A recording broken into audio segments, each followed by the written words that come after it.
નમસ્તે બધાને. આપણે આ ચેનલમાં ઘણા સમય પછી વિડીયો આજે વાત કરવી છે. એક નાનું એવું કાર્ય શરૂ કરીએ એના અનુસંધાનમાં કામને એક્સપ્રેસ કરવા માટે થઈને, નહીં કે મારી સેલ્ફને. લાસ્ટ 26મી જાન્યુઆરીના દિવસે એક કામ છે એ શરૂ કરવાનો નિર્ધાર કરેલો છે. એમાં કેટલી સફળતા મળે, આગળ શું પરિણામો આવે એની તો મને ખબર નથી. બટ 26મી જાન્યુઆરીના દિવસે ગામની જે પ્રાથમિક શાળા છે ત્યાં જાહેરાત કરેલી હતી કે ઘણા સમય પહેલાં મારા મિત્ર છે ભરતભાઈ, જુનાગઢ જિલ્લો માંગરોળ તાલુકો આજેક ગામ, ત્યાં અમે ઘણા સમય પહેલાં એને મળવાનું થયું તો ચર્ચા થયેલ હતી. તે મિત્ર દર રવિવારે બાળકોને એક ટાઈમ આપે છે, ફિક્સ બાળકો આવે છે, બધા સમગ્ર જ્ઞાતિના બાળકો આવે અને બધાને રમતા રમતા કંઈક પણ જ્ઞાન છે એ આપતા. અને હજુ પણ આ એક્ટિવિટી મે બી ચાલુ હશે. તો ત્યાંથી મને શીખ મળે છે કે આવું કામ છે એ બેટર છે. કેમ કે જે કંઈ પણ આપણે પરિવર્તન ઈચ્છીએ, જેટલું પણ આપણે પરિવર્તન ઈચ્છીએ એ પરિણામ ચોક્કસ અને નક્કર પરિણામ આપણે જોઈતું હોય તો ત્યાં પાયામાં કંઈક પરિવર્તન લાવવા પડે. તો બસ આ જ વિચારને લઈને અહીંયા જ ગામમાં એક કાર્યક્રમની શરૂઆત કરી જેને નામ આપેલ છે રમતા રમતા. મતલબ કે બાળકો સાથે રમત કરતા, ગમત કરતા, કંઈક એને શીખવાડીએ એવું ફીલ ન થાય એવી રીતે કંઈક આપવાનો પ્રયત્ન કરીએ. જે જ્ઞાન તો છે જ, એની સાથે સાથે જીવન જરૂરી જે બાબતો છે, વ્યસન છે, અંધશ્રદ્ધા છે, વગેરે જેવી બાબતો છે એ બાળકોમાં આડકતરી રીતે કઈ રીતે આરોપણ કરી શકાય આવો એક પ્રયત્ન છે. એના ભાગરૂપે શરૂઆત કરી છે રમતા રમતા. આ કાર્યક્રમ અંતર્ગત દર રવિવારે 5 થી 6 ઇવનિંગના 1 કલાક માટે પ્રાથમિક શાળા ગામની અથવા તો ગામના જે બાળકો છે 1 થી 8 ધોરણમાં ભણે છે એમાંથી જે સ્વેચ્છાએ આવે છે આ બાળકો સાથે રમવાનું, ગમત કરવાની અને કોઈ એવી એક્ટિવિટી છે કે એને કંઈક શીખ પણ મળતી હોય અને ઉપયોગી પણ હોય આવી એક્ટિવિટી કરવાનું આયોજન છે. તો ગયા રવિવારે પ્રથમ દિવસ હતો આ રમતા રમતા પ્રોગ્રામનો. તો બસ શેર કરવા માટે જ આ વિડીયો છે. તો જોજો આગળ બાળકો સાથે ગેમ રમી એનું મન છે એ એકદમ ત્યાં સેટ થઈ જાય. પછી થોડીક બાબતો છે ઇનડાયરેક્ટલી એને કીધેલી છે. તો પ્રથમ દિવસ રમતા રમતા પ્રોગ્રામનો અને થોડીક રમતો રમેલ છે. તો એ જ બાબતો આગળ વિડીયોમાં દર્શાવેલી છે. પોસિબલ હોય, શક્ય હોય તો ક્યારેક ક્યારેક રેગ્યુલર ન થાય તો ક્યારેક ક્યારેક આવી એક્ટિવિટી કરતા રહીએ, જેથી કરી અને આપણી સેલ્ફ છે, આપણું જીવન છે એ કઈ દિશામાં છે એ એક્ટિવ રહે. Thank you so much. થઈ ગયું ને? ચાલો. હા, હવે હું થોડાક પ્રશ્ન કંઈ માથાભારે નહીં હોય, પણ તમારે જવાબ આપવાનો અને જવાબ ઊંચા અવાજ આપવાનો, બરાબર? હું એક પ્રશ્ન કરું, ન સમજાય ને વાંધો નહીં, બરાબર? ચિંકા ટાબરીને સમજાય નહીં તોય જવાબ દેવાનો. પૂછો ને પ્રશ્ન. હે, બધાયથી કિંમતી શું હોય? એક જવાબ દો ગમે. હું સોનું કિંમતી હોય. Very good. શું નામ છે? ક્રિસ્વે કીધું કે સોનું સૌથી કિંમતી હોય. હવે માણસ કિંમતી છે. શું નામ છે ભાઈ? મહેશે શું કીધું? માણસ કિંમતી હોય. ખાવાનું. શું નામ છે? નિલેશે કીધું કે ખાવાનું કિંમતી હોય. જ્ઞાન. શું નામ? કૃષ્ણા. કૃષ્ણાએ કીધું કે જ્ઞાન કિંમતી હોય. પાણી કિંમતી હોય. શું બેન નામ? કરીના બેને કીધું પાણી કિંમતી હોય. જીવન કિંમતી હોય. શું નામ છે? જયદીપે કીધું કે જીવન કિંમતી હોય. હવે કોઈને? મા બાપ કિંમતી હોય. વાહ. શું નામ છે? જય. હવે કોણ કહે? કોઈને કઈ દેવો જવાબ. હવે જો આપણું આ શરીર ન હોય હે તો હોનું કામ આવે? નહીં. પાણી કામ આવે? નહીં. મા બાપને કામ લાગીએ? નહીં. પૈસા કામ આવે? નહીં. આપણું શરીર જ ન હોય તો કંઈ કામનું નહીં. તો સૌથી વધારે કિંમતી શું છે? શરીર. આપણું શરીર શું છે? સૌથી વધારે કિંમતી છે. તો હવે કિંમતી સૌથી વધારે હોય તો એનું ધ્યાન વધારે સૌથી રાખવું પડે કે નહીં? હે, ધ્યાન ન રાખીએ તો શું થાય? નુકસાન થાય, બરાબર? તો આપણું શરીર છે એ બધાથી વધારે કિંમતી છે. તો એવી જ રીતે યાદ રાખવાનું, સૌથી વધારે કિંમતી શું છે? આપણું શરીર. જો આપણું શરીર સારું હોય તો જ આપણા રૂપિયા કામના, તો જ આપણું ભણેલું કામનું અને તો જ આપણું જ્ઞાન કામનું, અન્યથા કંઈ કામનું નહીં. તો હવે આપણે જીવવા માટે ખાઈએ ને કે ખાવા માટે જીવીએ? જીવવા માટે ખાઈએ, બરાબર? ગુડ. જીવવા માટે ખાતા હોય તો ખાવાનું ને જીવન કિંમતી નથી. એ વાત થઈ ને. જીવન કિંમતી છે પણ કોના કારણે? શરીરના કારણે છે. તો હવે શરીરની કેર આપણે કેટલી કરીએ? આમ કરો જે હાથ બધાય નખ આ બાજુ આવી જાવ બેન. જો આ શું છે? આપણે ખાઈએ ત્યાં ક્યાં જાય? પેટમાં જાય ને. તો બીમારી થાય તો આને શું કરવાનું? કટિંગ કરવાના. ક્યાં? જો આ શું છે? આમાં શું છે દેખાય? આ મેલ દેખાય તો એ હોવો જોઈએ? ન હોવો જોઈએ. ક્યાં જાય? કિંમતી શું છે? શરીર કિંમતી છે બરાબર, એટલે એને સાચવવાનું. ક્યાં? આમાં પણ આમાં પણ. હા તો પહેલી વાત, દર રવિવારે શું કરવાનું? નખને કાપી નાખવાના. કેવા કરી નાખવાના? કાપી અને ચોખ્ખા કરી નાખવાના. કેમ કે આપણે ખાવાનું કોને ખાઈએ? હાથીથી ખાઈએ. તો એમાં કંઈ હોય કચરો અને કીટાણુ આ ને તેને. આપણે રમતા હોય આગળ કેવું રેમાં તો કંઈ ઉપાધિ કરી હાથ ઉપર બધે અટતા હોય તો આમ બધીમાં નખમાં અંદર નખ મોટા હોય તો શું થાય? અંદર મેલ ગરી જાય અને જેવા તેવા હાથ ધોય તો નીકળે ન નીકળે. તો પહેલી વાત, આવતા રવિવારે આવી એટલે કયું કામ કરવાનું છે? નખ કાપી અને ચોખ્ખા કરીને આવવાનું. અને તમે અહીં ન આવતા ને ઘરે છોકરા હોય ને નાના તો એને કહેવાનું કે શું કરાય? નખને શું રખાય? ચોખ્ખા રખાય. કેમ કે હાથનો ઉપયોગ શા માટે કરીએ આપણે? ખાવા માટે, જમવા માટે. એટલે શરીરને સાચવવા માટે પહેલું એક નખ ચોખ્ખા રાખવાના બરાબર. બીજું કામ મહત્વનું કયું છે? કોણ કહે? શરીરમાં એક તો નખ ચોખ્ખા રાખવાના, બીજું શું કરવાનું? વાળ કપાવી નાખવાના ટાઈમે. કોણે કીધું? હા, વાળ ટાઈમે કપાવી નાખવાના. કોના મોટા ને અવ્યવસ્થિત વાળ છે? બાકી છે ને?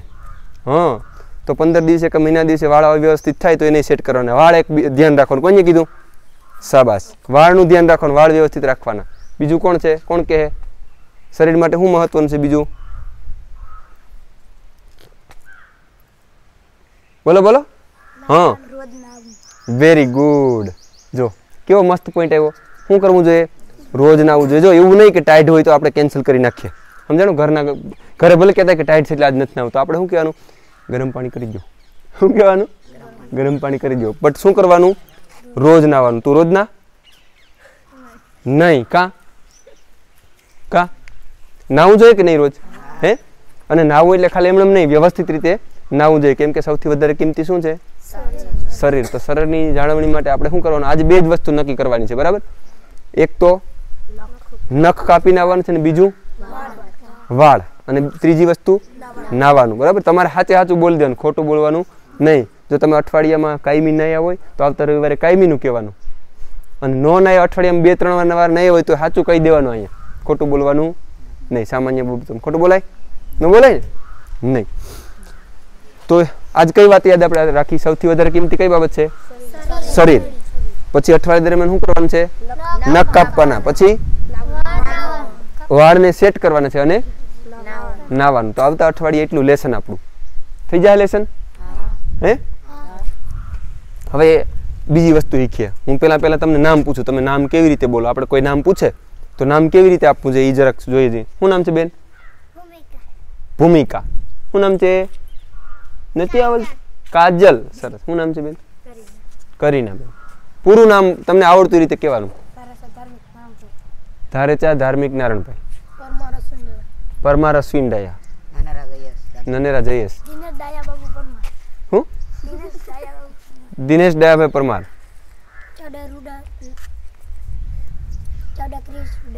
ચાવડા ક્રિશ રૂડાભાઈ. ચારિયા નિલેશ ભગુભાઈ. કડથિયા વિશાલ ઠાકરસિંહભાઈ. રાઠોડ જયદીપ અતુલભાઈ. ફાદરકા મહેશ બાબુભાઈ.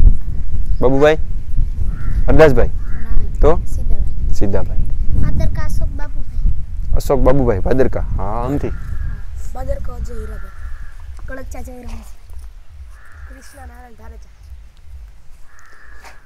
તો આપણે કોઈ નામ પૂછે બરાબર, તો સરનેમ પાછળ રાખવાની. આપણી અટક હોય ને ક્યાં રાખવાની? પાછળ. દાખલા તરીકે મારું નામ જગદીશ છે તો જગદીશભાઈ ગોવિંદભાઈ ધારેચા. સરનેમ ક્યાં રાખવાની? પાછળ. એવી રીતે બોલવાનું.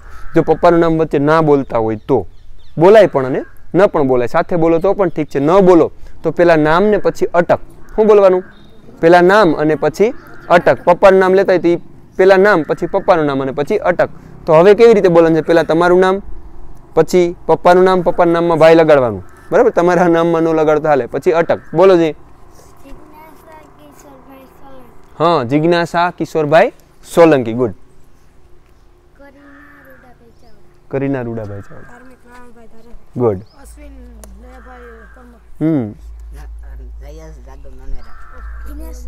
Jadavbhai. Okay, very good. Rudabhai શું લગાડવાનું? હા, ગુડ. વિશાલ કડચ્છા. બોલ બોલ. વિશાલ ઠાકરસિંહભાઈ કડચ્છા. Very good. રાઠોડ એટલે જયદીપ અતુલ રાઠોડ. અતુલભાઈ. જયદીપ અતુલભાઈ રાઠોડ. મહેશભાઈ બાબુભાઈ ભાદરકા. Very good. અશોકભાઈ બાબુભાઈ ભાદરકા. હા, અજયભાઈ હીરાભાઈ ભાદરકા. જય રમેશભાઈ કડચ્છા. કૃષ્ણનારાયણભાઈ ધારેચા. હા. પછી આ એક રીતે તમે ક્યાંય ઊભા થાવ તો આવી રીતે બોલવાનું. પછી એક બીજી રીતે થાય, ખાલી ફોર્મલી બોલવાનું, એ આગળ નહીં, પછી તમારે આગળ જતા બોલવાનું છે. ખાલી નામ અને પછી સરનેમ. જગદીશ ધારેચા. હું જગદીશ ધારેચા. તો એવી રીતે બોલો તો Kareena Chavda. Dharmik Dharecha. Ashwin Parmar. Jayesh Nandera. Dinesh Parmar. Krish Chavda. Very good. Nilesh Chariya. Vishal Kadthiya. Jaydeep Rathod. Bhadarka. Very good. Ashok Bhadarka. Ajay Bhadarka. Jay. હા. પછી જો એક એટલી વાત થઈ ગઈ. નામ કેવી રીતે બોલવાનું? પહેલા આપણું નામ, પછી પપ્પાનું નામ અને પછી અટક. અને પપ્પાનું નામ વચ્ચે ના લે તો પહેલા નામ અને પછી અટક, બરાબર? હવે બીજી વાત સાંભળો. દિવસમાં તમે ભણવા આવો ત્યારે નાહીને ન આવતા હોય તો હાથ પગ વ્યવસ્થિત ધોઈને આવીએ ને, પછી ઘરે જઈ અને જમીને હાથ પગ વ્યવસ્થિત ધોઈ નાખવાના. તો 3 વખત હાથ પગ વ્યવસ્થિત ધોવા જોઈએ. આ હોમવર્ક. હાલો, આજ માટે એટલું ઘણું. આજ કઈ કઈ બાબત નક્કી કરી બોલી જાવ જી. શરીર સ્વસ્થ રાખવાનું. એમાં શું શું કરવાનું? કોણ કહેશે? વાળ વ્યવસ્થિત કટિંગ કરી નાખવાના. જો આમ જો, આ શું છે? આ શું છે ભાઈ? જો છે ને, અહીં શું છે ભાઈ? મેલ છે, બરાબર? એટલે શું કહેવાનું ઘરે જઈને? મને વ્યવસ્થિત નવડાવી દો, બરાબર? હા. બીજું કોને યાદ છે? હા, ઘર સ્વસ્થ. Very good. ઘર સ્વસ્થ રાખવું જોઈએ. શરીરની વાત છે. આજે શું શીખા આપણે? હા, કરવા આવતા રવિવારે કઈ વસ્તુ કરીને આવવાની છે આપણે? નખ, વાળ, પછી નાવાનું, પછી હાથ પગ ધોવાના વ્યવસ્થિત રીતે. તો એટલી બાબત આપણે ધ્યાનમાં રાખવાની, બરાબર? હવે તમારે કંઈ પૂછવાનું હોય પૂછો. છે કંઈ? દર રવિવારે આવીશો કે? હે, આવતા રવિવારે આપણે કંઈક ખરસિંગદારી અને એવું ખાવું ને? હે, એકાદી ગેમ રમીશું ને આવી ચર્ચા કરીશું. આવતી વખતે આપણે કંઈક વસ્તુ નવી શીખવાના.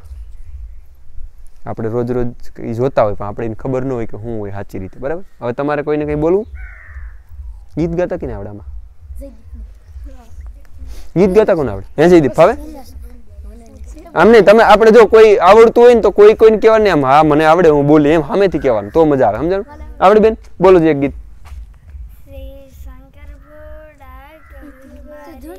હા, વાંધો નહીં.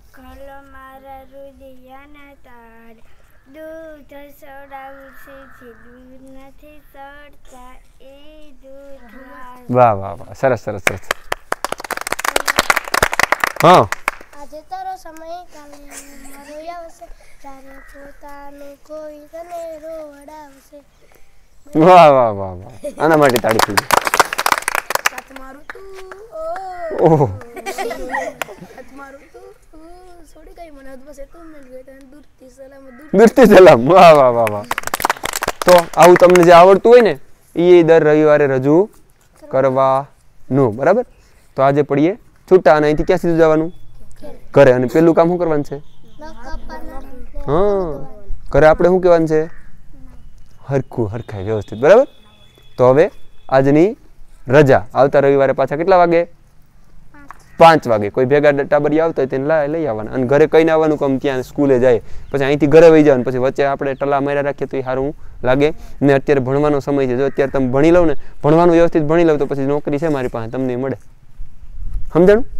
તો વ્યવસ્થિત લેસન કરવાનું, વ્યવસ્થિત ભણવાનું અને આવતા રવિવારે અહીં પણ આવવાનું. હાલો, રજા હો.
અરે